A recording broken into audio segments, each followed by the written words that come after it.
আসসালামু আলাইকুম। দেশ ও বাহিরের সব্বাইকে। যেহেতু সামনে রমজান মাস চলে আসছে, এখন কিন্তু সবজির পেঁয়াজের সিজন।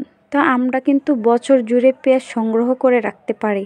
এখানে আমি কিন্তু অনেকগুলা পেঁয়াজ নিয়ে এসেছি। আমি 4 কেজি পেঁয়াজ নিয়ে এসেছি কেটে রেখে দেওয়ার জন্য, সংগ্রহ করার জন্য। আমি মোট 14 কেজি পেঁয়াজ কিনেছি। আমি 4 কেজি পেঁয়াজ আমি কুচিয়ে রেখে দিব সংগ্রহ করার জন্য, যেন পেঁয়াজটা কোনো নষ্ট না হয়। এইগুলো সব পেঁয়াজ কিন্তু আমি ছুলে ভালো করে ধুয়ে নিয়ে কেটে নিব। এগুলো সব কিন্তু আমি রেখে দেওয়ার জন্য এনেছি। বাকি আমি পরে এনেছি, ওটা আমি রেখে দিয়েছি। এখানে পুরো 4 কেজি পেঁয়াজ কিন্তু আমি ছুলে কেটে নিয়েছি। এগুলো সবগুলো কেটে বক্সে ভরে নিব।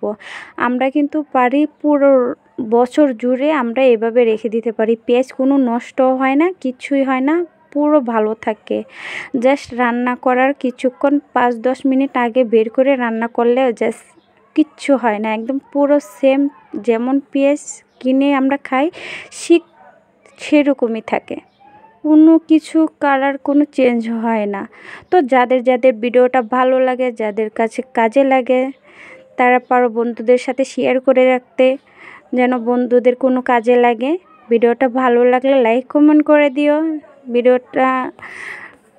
যাদের কাছে ভিডিওটা ভালো লেগেছে তারা চ্যানেলটাকে সাবস্ক্রাইব করে দিও। যদি ভিডিওটা কোনো কাজে আসে তাহলে সবার কাছে শেয়ার করে দিও।